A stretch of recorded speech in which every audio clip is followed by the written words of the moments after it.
Sir 1 minute अगर हो तो मैं कुछ कहना चाहूंगा सर। ये सर जरूर जरूर दीजिए।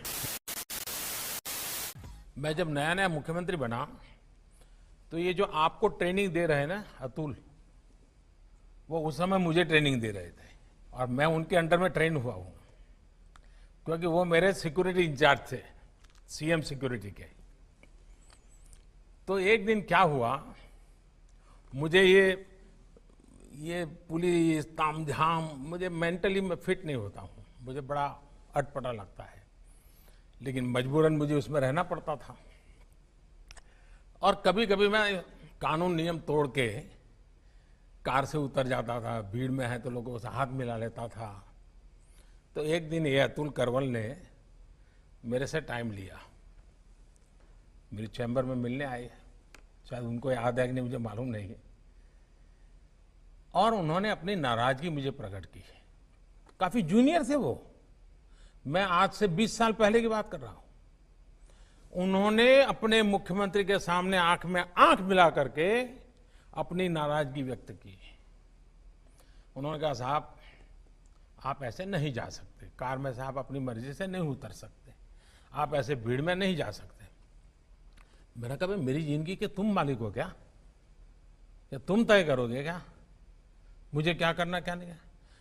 वो जरा भी हिले नहीं, मैं उसके सामने बोल रहा हूं आज, वो जरा भी हिले नहीं, डिगे नहीं। उन्होंने मुझे साहब कहा, साहब आप व्यक्तिगत नहीं हो, आप राज्य की संपत्ति हो और मेरी इस संपत्ति को संभालना जिम्मेवारी है, आपको नियमों का पालन करना होगा, ये मेरा आग्रह रहेगा और मैं नियमों का पालन करवाऊंगा। मैं कुछ नहीं बोला। लोकतंत्र का सम्मान भी था, जनप्रतिनिधि का सम्मान भी था, लेकिन अपनी ड्यूटी के संबंध में बहुत ही पोलाइट वर्ड में अपनी बात बताने का तरीका भी था। मेरे जीवन के वो बिल्कुल शुरुआती कालखंड थे मुख्यमंत्री के नाते। वो घटना आज भी मेरे मन पर स्थिर क्यों है? क्योंकि एक पुलिस अफसर ने जिस तरीके से और जिस दृढ़ता से और लोकतंत्र में जनप्रतिनिधि के महत्व को समझते हुए बात रखी थी, मैं मानता हूं हर पुलिस का जवान ये काम कर सकता है। सर 1 मिनट अगर हो तो मैं कुछ कहना चाहूंगा सर। सर आपने उस वाकये की याद की।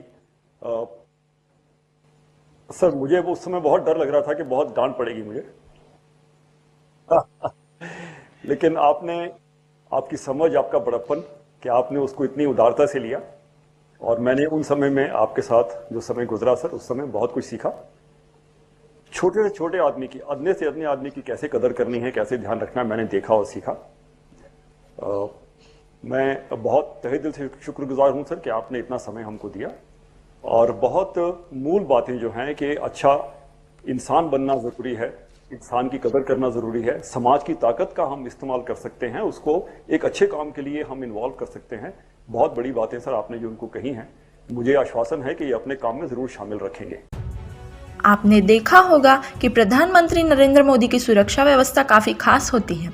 वह जहां भी जाते हैं सुरक्षा व्यवस्था उनके साथ होती है। गाड़ी से लेकर सिक्योरिटी गार्ड्स उनकी सुरक्षा में लगे होते हैं। आज हम आपको बताने जा रहे हैं कि पीएम मोदी की सुरक्षा कैसे होती है और किस प्रकार और किस पर इसकी जिम्मेदारी है। देश के प्रधानमंत्री की सुरक्षा करती है एसपीजी यानी स्पेशल प्रोटेक्शन ग्रुप। एसपीजी के कमांडो इतने तेज और चपल होते हैं कि जहां भी पीएम जाते हैं चप्पे चप्पे पर इनकी नजर रहती है। एसपीजी पीएम के आसपास घेरा बनाकर रखती है और हमला होने की स्थिति में इनका काम प्रधानमंत्री को घेरकर उन्हें सुरक्षित रखने के साथ साथ हमलावर को ढेर करना होता है। एसपीजी कमांडो हमेशा काला चश्मा पहनकर रखते हैं ताकि वे हर तरफ नजर रख सके। यह काले चश्मे के पीछे अपनी आंखों को छिपाकर रखते हैं ताकि हर संदिग्ध पर नजर रखी जा सके और किसी को शक भी न हो। एसपीजी के कमांडो को मीडिया से बात करने की पाबंदी होती है। इसके अलावा इन्हें किसी भी तरह की कोई किताब, लेटर, अन्य कोई डॉक्यूमेंट ना तो पब्लिश करने की अनुमति होती है, ना ही पब्लिश करने में मदद करने। गर्मियों में एसपीजी के ये कमांडो सफारी सूट में नजर आते हैं, वही सर्दियों में ये फॉर्मल सूट पहने नजर आते हैं। ये हमेशा काला चश्मा पहनकर रखते हैं और ईयरपीस के जरिए बात करते हैं। एसपीजी कमांडो के पास गुप्त हथियार भी होते हैं, साथ ही इनके पास पर्सनल चीजें भी होती है, जिनमें नोमैक्स कवरॉल, बुलेट प्रूफ वेस्ट, दस्ताने, कोहनी और घुटनों के लिए पैड जैसी चीजें होती हैं। एसपीजी का गठन साल 1988 में हुआ था। एसपीजी 4 भागों में काम करती है: operations, training, intelligence and tours और एडमिनिस्ट्रेशन। सुरक्षा की दृष्टि से PM Narendra Modi bullet proof BMW 760 Li car में सफर करते हैं। अगर पीएम पर गैस से अटैक किया जाता है तो इस कार का कैबिन गैस सेफ चैम्बर में बदल जाता है। बैकअप के तौर पर कार में ऑक्सीजन टैंक मौजूद होता है। एसपीजी के कमांडो अपने अदम्य साहस और वीरता के लिए जाने जाते हैं और किसी भी परिस्थितियों निडरता के साथ सामना करने में सक्षम है। एसपीजी के कमांडो की अपनी अलग शौर्य गाथा है।